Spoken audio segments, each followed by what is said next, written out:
Hello વિદ્યાર્થી મિત્રો, એજ્યુકટેકનો ચેનલમાં આપનું સ્વાગત છે। આજે આપણે શીખવાના છીએ ધોરણ 7નો પાઠ 2 ગુપ્તદાન।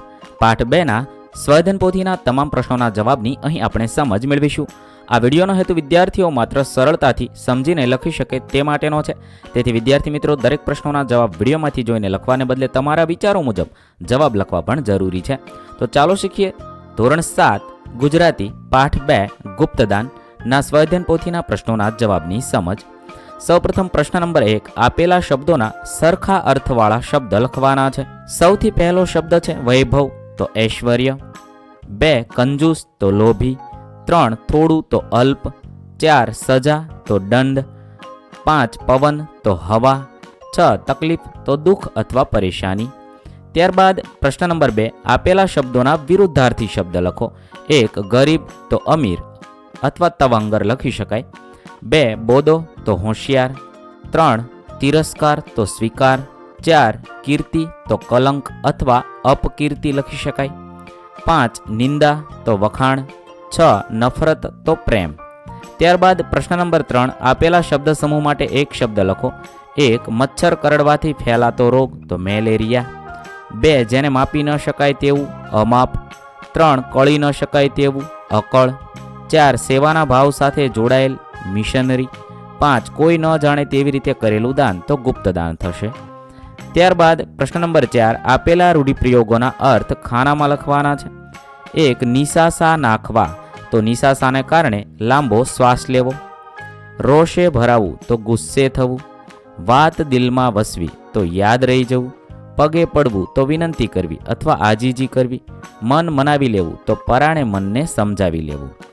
ત્યારબાદ પ્રશ્ન નંબર 5, આપેલા વાક્ય કોણ બોલે છે તે એકમના આધારે લખવાનું છે। 1 હું દર્દીની સેવા કરવા આવ્યો છું, તો ડૉક્ટર બોલે છે। 2 ચોમાસામાં નદીનું પાણી આવતું હોય તો લોકો ક્યાં જાય, ડૉક્ટર બોલે છે। 3 આજુબાજુના લોકો ગરીબાઈમાં સડતા હોય ત્યાં હું કઈ રીતે મોજ શોખ કરી શકું, તો શેઠ બોલે છે। ત્યારબાદ પ્રશ્ન નંબર 6, આપેલા વાક્ય ખરા છે કે ખોટા તે લખવાનું છે। 1 ભીખા શેઠે ડૉક્ટરને રહેવા માટેની વ્યવસ્થા કરી હતી, વિધાન ખરું છે। 2 દવાખાના માટે કમ્પાઉન્ડરની વ્યવસ્થા છે, વિધાન ખોટું છે। 3 ભીખા શેઠને પરિવાર મોટો હતો, વિધાન ખોટું છે। 4 ભીખા શેઠ ખૂબ વૈભવી જીવન જીવતા હતા, વિધાન ખોટું છે। 5 ડૉક્ટરને ગામડું ગમતું ન હતું, વિધાન ખોટું છે। આ રીતે તમે લખી શકો છો।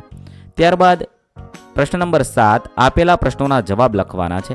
1 સ્ટેશનથી ગામ દૂર હોય તો મુસીબત શી નડે છે? કોઈ વાહન ન મળે, મુસાફરીમાં સમય અને ખર્ચ વધે, આપાતકાળે સહાય મેળવવી મુશ્કેલ બને છે।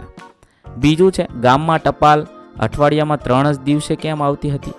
તો ગામ સ્ટેશનથી 16 કિલોમીટર દૂર છે, નદી નાળાવાળો રસ્તો છે, સ્ટેશનથી ગામમાં આવવા ન મળે ત્યારે મોટર કે ગાડામાં આવવું પડે, એટલા માટે છે એ અઠવાડિયામાં 3 જ દિવસ આવતી હતી। 3 ગંગાપુર ગામમાં ડૉક્ટરને કઈ કઈ મુશ્કેલીઓનો અનુભવ થયો?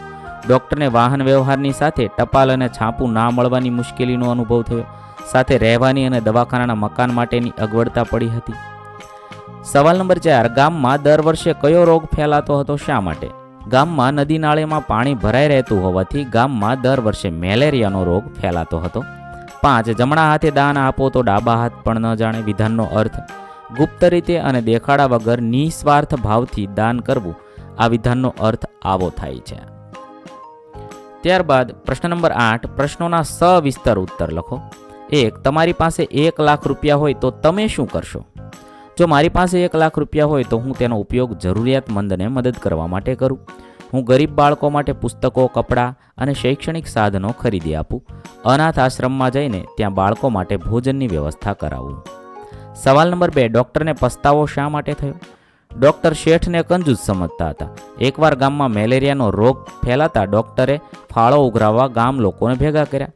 બધા જ ગામ લોકોની સાથે શેઠ પણ કંઈ દાન કર્યા વગર જતા રહ્યા, પરંતુ થોડા સમય પછી શેઠ ડૉક્ટરને એકાંતમાં દાન આપવા માટે આવેલા જોઈને ડૉક્ટરને પસ્તાવાનો પાર ન રહ્યો। 3 તમે જોયેલી કે અનુભવેલી માનવ સેવા વિશે લખો। એકવાર હું હોસ્પિટલ ગયો હતો ત્યારે એક દાદાએ રોજ સવારે આવે અને દર્દીના માટે ચા પાણી અને નાસ્તાનું ફ્રી વિતરણ કરતા હતા।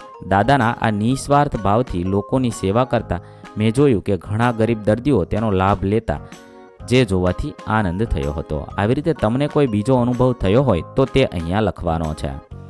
સવાલ નંબર 4, ભીખા શેઠ દુખિયારાના બેલી શા માટે કહેવાતા? ભીખા શેઠ પોતાના ઘરે આવતા શુભ પ્રસંગે જે કંઈ ખર્ચ થવાનું હોય તેટલા પૈસા જુદા મૂકતા, તેમાં બીજા એટલા પૈસા ઉમેરીને ગરીબોને મદદ કરતા. ભીખા શેઠ માનતા કે જે વારસો છે એનો હું માલિક નથી પણ રખેવાળ છું. મારી કમાણી મને વાપરવાનો હક છે, ગરીબોની માટે હું વાપરું છું, તેથી કહી શકાય. સવાલ નંબર 5, તમારા વિસ્તારના કોઈ એક દાતા વિશે લખો. મેં અહીંયા હીરાભાઈ સોલંકી વિશે લખ્યું છે. તમે તમારા વિસ્તારના કોઈ દાતા હોય તો તેના વિશે તમે જવાબમાં લખી શકો છો. ત્યારબાદ પ્રશ્ન નંબર 9, આપેલા વિવિધ દાન વિશે લખો. 1. નેત્રદાન. નેત્રદાન એ સર્વોત્તમ દાન છે.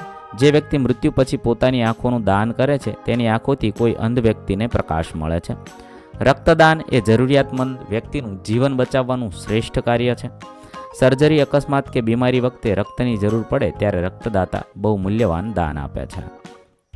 શ્રમદાન એટલે પોતાના શારીરિક પરિશ્રમ દ્વારા સેવા કરવી, જેમ કે સફાઈ, વૃક્ષારોપણ, ગામના વિકાસ કામમાં સહભાગી થવું.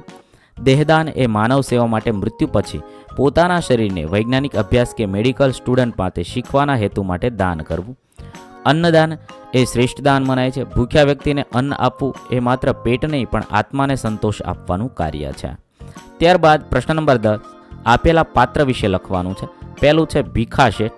ભીખા શેઠ બહારથી કંજૂસ લાગતા પણ હકીકતમાં ગુપ્ત દાન કરતા, દયાળુ અને સેવાપરાયણ વ્યક્તિ હતા. તેઓ પોતાના વૈભવનો ભોગવટો ટાળીને ગરીબોની મદદ કરતા, પણ પોતાની મદદની જાહેર ખબરમાં ન માને તેઓ પૈસાના સાચા રખેવાળ હતા. અંતે ડૉક્ટરને તેમને સાચી મનોભાવનાનો અનુભવ થયો હતો. 2. ડૉક્ટર. ડૉક્ટર શરૂઆતમાં ગ્રામ જીવનથી નિરાશ હતા. તેઓ સેવાભાવથી દવાખાનું શરૂ કરે છે. ભીખા શેઠને કંજૂસ સમજતા પણ શેઠની ગુપ્ત સહાયથી ડૉક્ટરનો અભિગમ બદલાય છે. અંતે તેઓ શેઠના દાનને સમજીને તેનું માન સન્માન કરે છે. અહીં આપણા પાઠ 2ના પ્રશ્નોના જવાબ પૂર્ણ થાય છે. વિદ્યાર્થી મિત્રો, ધોરણ 7ની તમામ સ્વાધ્યાયન પોથીના પ્રશ્નોના જવાબના વિડીયો આપણી ચેનલ પર ઉપલબ્ધ છે, જે તમે ધોરણ 7 ગુજરાતી સ્વાધ્યાયન પોથી નામના પ્લેલિસ્ટમાંથી મેળવી શકો છો. પ્લેલિસ્ટની લિંક વિડીયોના ડિસ્ક્રિપ્શનમાં પણ આપેલી છે. થેન્ક યુ દોસ્તો. એજ્યુકટેકનો ચેનલ તરફથી વિડીયો નિહાળવા બદલ આપનો આભાર. આવા બીજા વિડીયોઝ નિહાળવા માટે અમારી યુટ્યુબ ચેનલ એજ્યુકટેકનો અત્યારે જ સબસ્ક્રાઇબ કરો. આભાર દોસ્તો.